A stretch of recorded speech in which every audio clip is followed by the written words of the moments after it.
Today we're going to be talking about why the usual backlinks metrics that a lot of people look at when they're building backlinks are complete BS, and why people end up getting scammed or wasting a ton of time building links that don't move the needle. And at the end of the video, I'll be going over some important things that you should definitely be paying attention to when building links. Alright, let's get into it. I'm Chris Gigis, and you might know me from my link building agency over at sterlingsalot.co or our YouTube channel or our Facebook group. Or maybe you've seen me around on some other podcasts or at some SEO conferences, but you can go to my website for more information on me. And I think I'm pretty qualified to speak on this subject because, like I said, I've got this link building agency over here. We've been in operation for about 6 years. We've had over 2,000 clients. We've built thousands and thousands of backlinks over the years.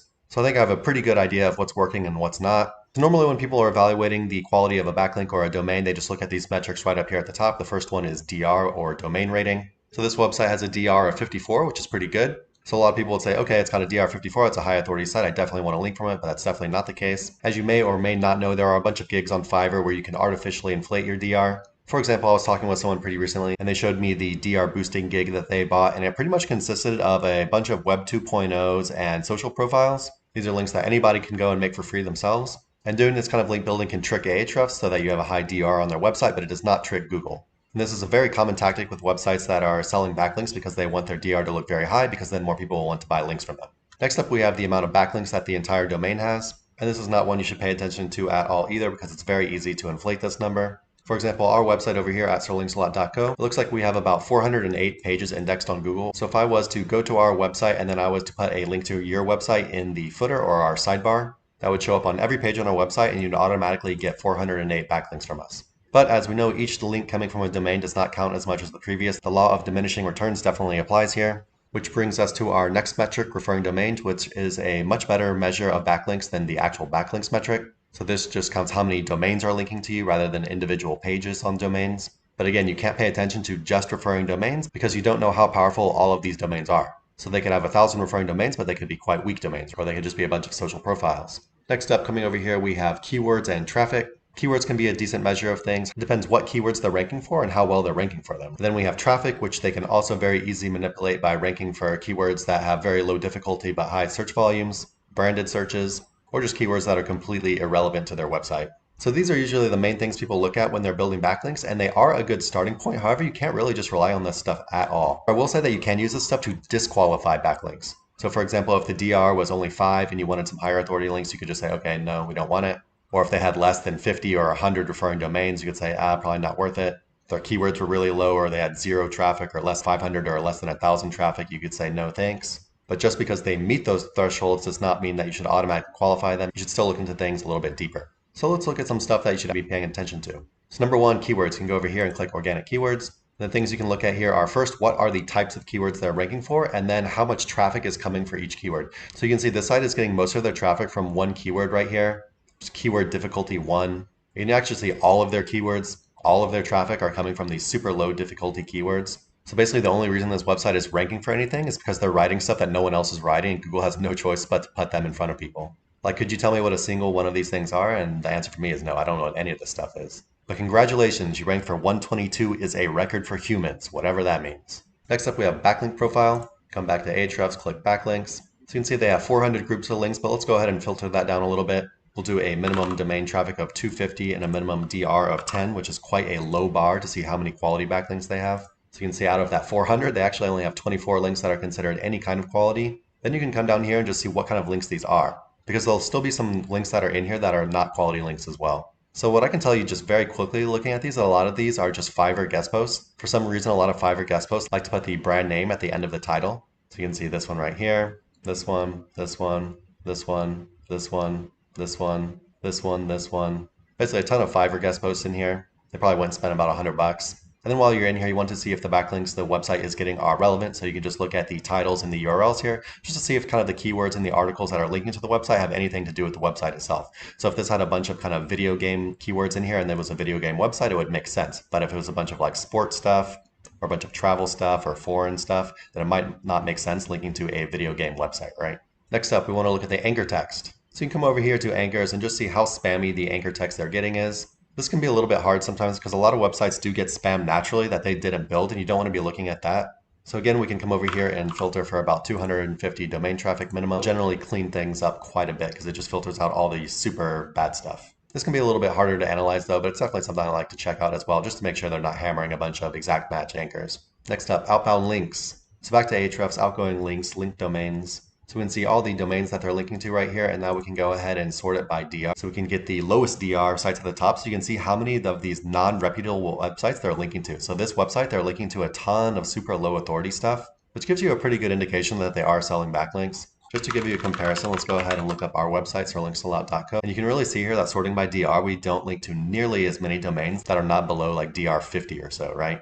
The large majority of the links that we're sending out are above DR 50. While back on this website, they have pages and pages of links that are just under like DR 20. While you're in here as well, you could search for things like keywords in the domain, like CBD or kind of gambling related keywords. You can also come over and click outgoing links instead of outgoing domains and search for that a lot better over here, just to make sure that I'm not linking to anything and everything and that you won't be associated with these bad neighborhood niches like gambling, porn, adult, whatever. Next up, we want to look for guest post farm footprints, which are basically things like a Right For Us page. So I've just done a site search for the domain Right For Us, and you can see right here we've got a contact page at the top. A lot of times they'll have a Right For Us page, which is a definite signal, but they don't have to have a Right For Us page. They can have a page just like this. So here's their contact page, and then you can say, important note, we only accept human written content and 100% unique articles. If you are using a tool or your article does not pass plagiarism or is a spinned article, we reject that. So follow the guidelines to maintain the standards for quality content. Thanks. So no punctuation in this thing, tons of misspellings, and they're basically just saying, don't give us AI content and we'll post anything else that's not bad. Again, if I can find this, Google can find it, right? So you don't want to post links on this website. Next up, we have the referring domains graph. So going back over to Ahrefs, we can click the backlink profile tab.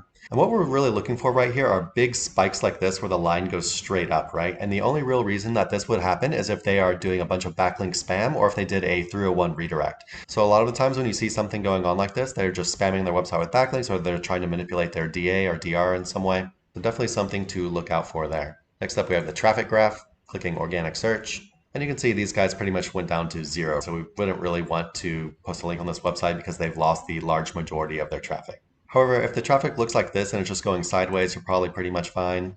Or it could even be declining, right? You just don't want to see these sudden, very large drops in traffic. You don't want to see a website that's lost like 90% of its traffic or just lines that are going straight down very fast. Gradual losses are just fine.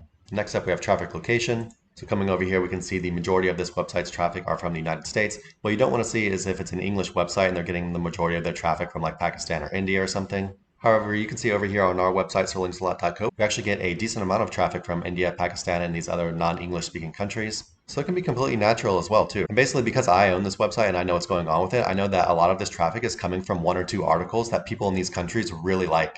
There's certain keywords that English-speaking SEOs don't really care about that much, but a lot of people who have lower budgets are very interested in. So those articles generate a ton of traffic from us that is not from countries where English is the main language. So these are the more important things to look at, but then we can look at some other stuff as well. Just depends how picky you are and what you're looking for. You can see how the website is monetized. Are they making money in any way that's not through just ads or selling links? If they have some kind of services or pricing pages, that's always a good sign. Again, not necessary, but it's something you can look at. Social media activity can be good because a lot of websites, if they actually take their business seriously, they're going to be active on social media as well. No, you don't need social media activity to have a successful website and good SEO and a link that can pass juice to you, but it's just another quality signal. Domain history. You go over to Wayback Machine, enter the domain's URL and make sure it was never used for a PBN or something weird. Site appearance. Again, site appearance does not matter for SEO. However, it could matter for user engagement metrics. And generally, people who aren't taking care of their website just don't really care about their business. So it's a good chance if the site has a really bad appearance, it might just be a guest post farm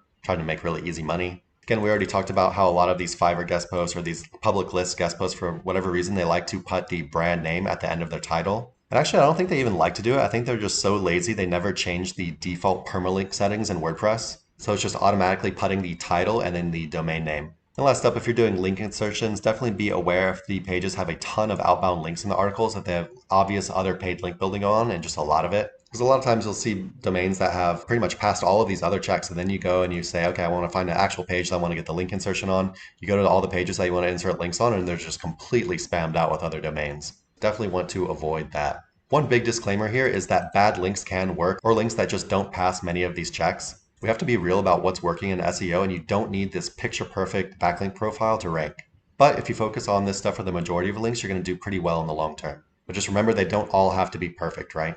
It's just something to take into consideration when you're building, how much you're going to pay for a link if you have to pay for it. making sure you're just not doing too much of this lower quality stuff. And last up, I've obviously been using Ahrefs for this video. Ahrefs has the best backlink data, so it's the tool that I highly recommend when you're analyzing sites' backlink profiles. If you want some cheaper options, you can head over to my website and click the recommended tools button here at the top. But Ahrefs definitely is the best for this specific task. Also, side note, why are people still using DA, like Moz DA? Stay away from Moz DA and stay away from SEMrush toxicity scores. Don't pay attention to this stuff at all unless you absolutely have to for some reason, like you don't have the Ahrefs and you want to use the Mozbar plugin to see a quick DA check when you're searching on Google search. All right, guys, that's it for now. Go ahead and give the video a like, give my channel a sub if you're enjoying the content.